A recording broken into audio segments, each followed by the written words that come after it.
पहला प्रश्न, एक ही आरजू है कि इस खोपड़ी से कैसे मुक्ति हो जाए। आपकी शरण आया हूं।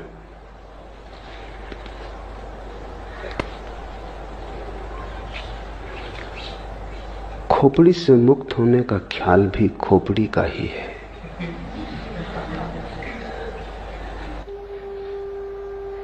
मुक्त होने की जब तक आकांक्षा है तब तक मुक्ति संभव नहीं, क्योंकि आकांक्षा मात्र ही, आकांक्षा की अभीप्सा मन का ही जाल और खेल है। मन संसार ही नहीं बनाता, मन मोक्ष भी बनाता है, और जिसने ये जान लिया वही मुक्त हो गया।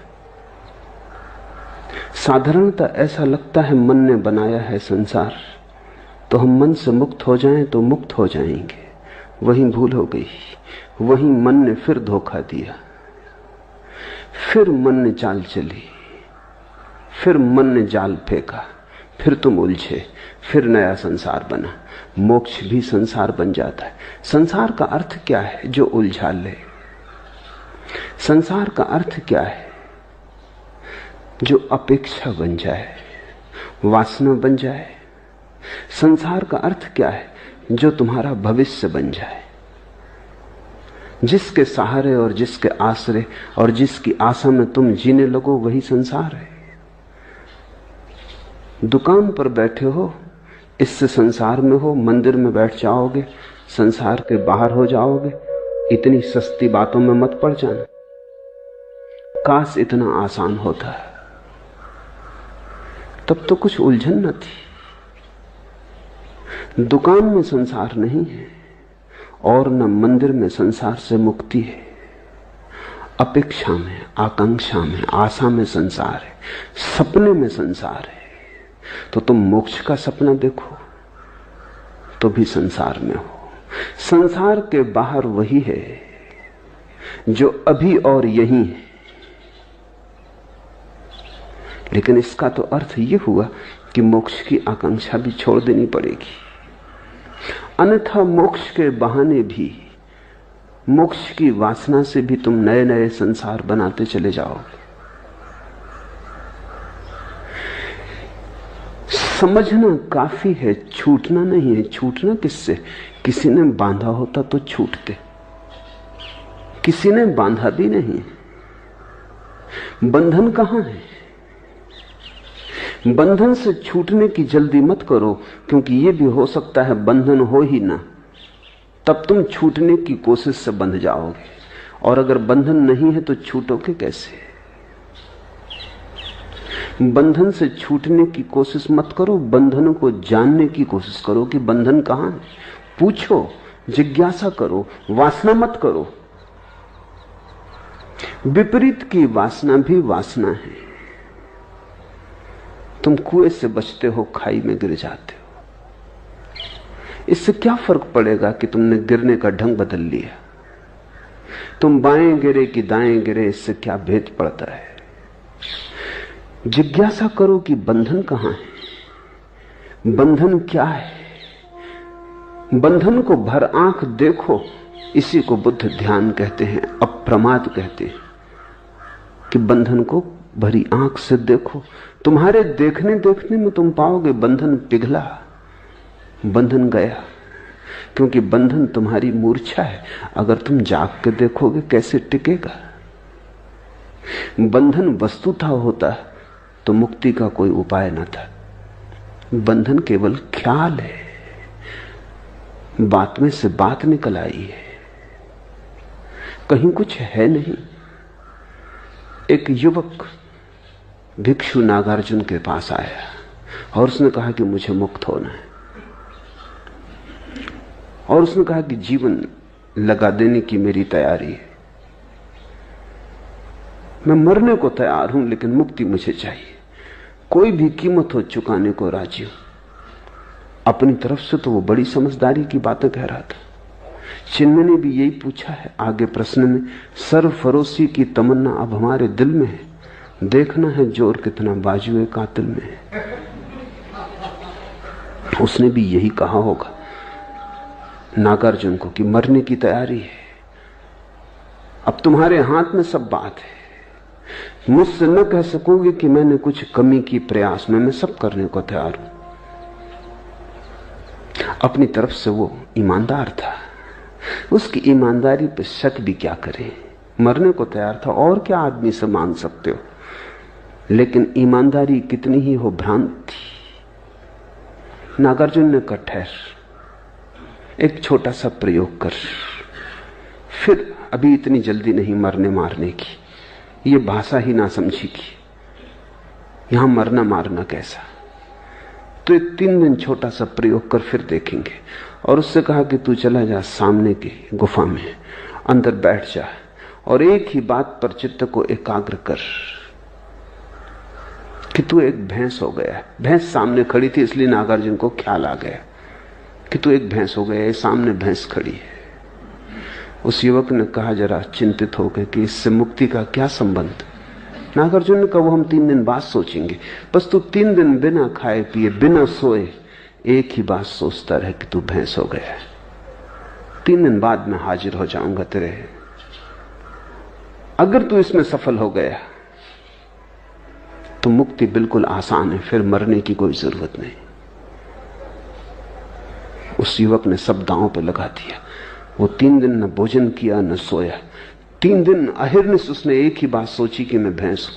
अब 3 दिन अगर कोई सोचता रहे भैंस है, वो भैंस हो गया। हो गया नहीं कि हो गया, उसे प्रतीत होने लगा कि हो गया। एक प्रतीति पैदा हुई, एक भ्रम जाल खड़ा हुआ। जब तीसरे दिन सुबह उसने आंख खोल के देखा तो वो घबराया, वो भैंस हो गया था। और भी घबराया क्योंकि अब बाहर कैसे निकलेगा। गुफा का द्वार छोटा था, आए तब तो आदमी थे, भैंस थे, उसके बड़े सींग थे। उसने कोशिश भी की तो सींग अटक गए। चिल्लाना चाहा तो आवाज तो ना निकली, भैंस का स्वर निकला। जब स्वर निकला तो नागार्जुन भागा हुआ पहुंचा। देखा युवक है, कहीं कोई सींग नहीं है, मगर सींग अटक रहे।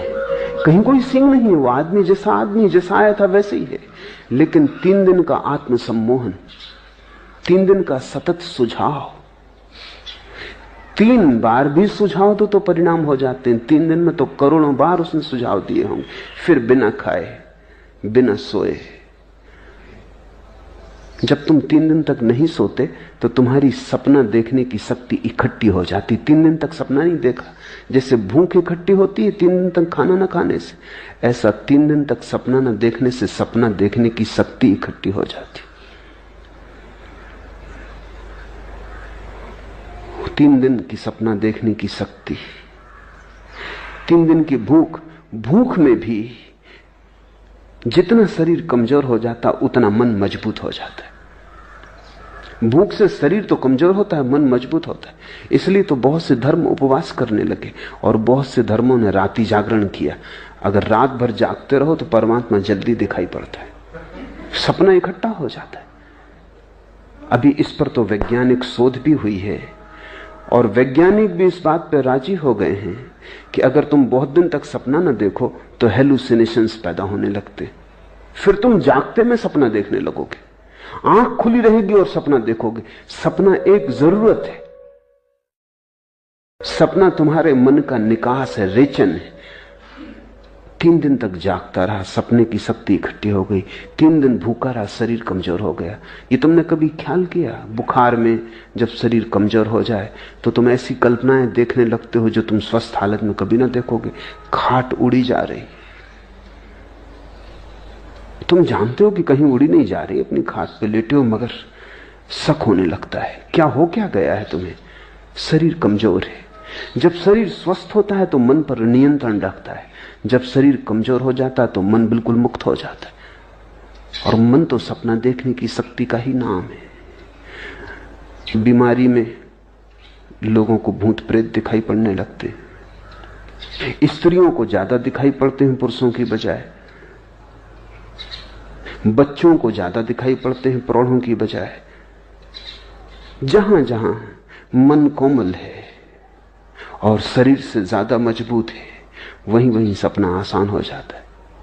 3 दिन का उपवास, 3 दिन की अनिद्रा, और फिर 3 दिन सतत एक ही मंत्र। यही तो मंत्र योग है।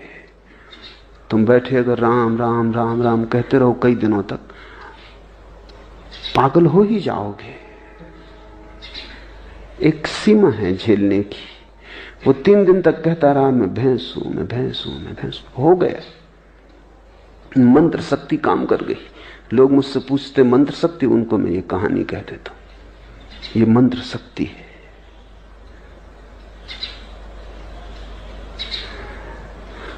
नागार्जुन द्वार पर खड़ा हंसने लगा। वो युवक बहुत शर्मिंदा भी हुआ और उसने कहा लेकिन आप हंसे, ये बात जस्ती नहीं। तुम्हारे ही बताए उपाय को मान के मैं फंस गया हूं, अब मुझे निकालो। सींग बड़े, द्वार से निकलते नहीं बनता,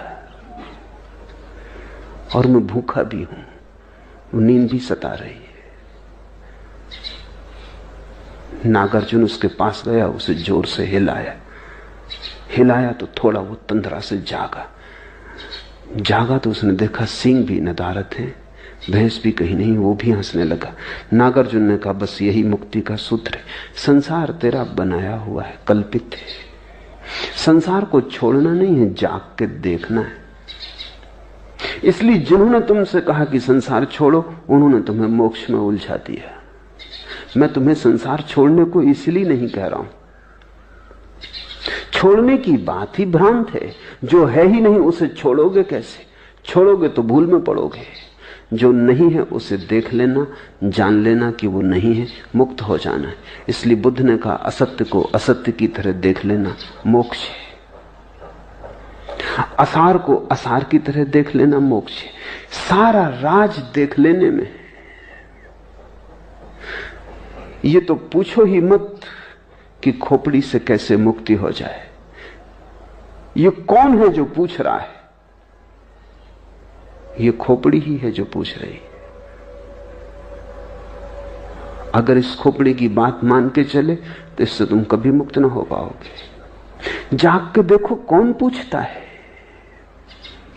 गौर से सुनो कौन प्रश्न उठाता है।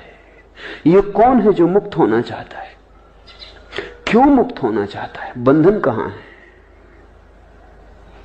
और जिसने भी जाग के देखा वो हंसने लगा, क्योंकि बंधन उसने कभी पाए नहीं। जागने में कोई बंधन नहीं। इसलिए बुद्ध चिल्ला चिल्ला के कहते प्रमाद में मत जियो, अप्रमाद, जागो, होश में आ जाओ। और तुम कहीं भी गए नहीं हो, तुम वही हो जहां तुम्हें होना चाहिए। भैंस तुम कभी हुए नहीं, तुम वही हो जो तुम हो। तुम परमात्मा हो। इससे तुम रत्ती भर यहां वहां न हो सकते हो, न होने का कोई उपाय। हां, तुम भ्रांति में रह सकते हो। तुम अपने को जो चाहे समझ लो। मन शक्तिशाली है, तुम जो चाहोगे वही बन जाओगे। और जिस दिन भी तुम देखना चाहोगे उस दिन तुम दृष्टि बन जाओगे। दृष्टि मुक्ति है।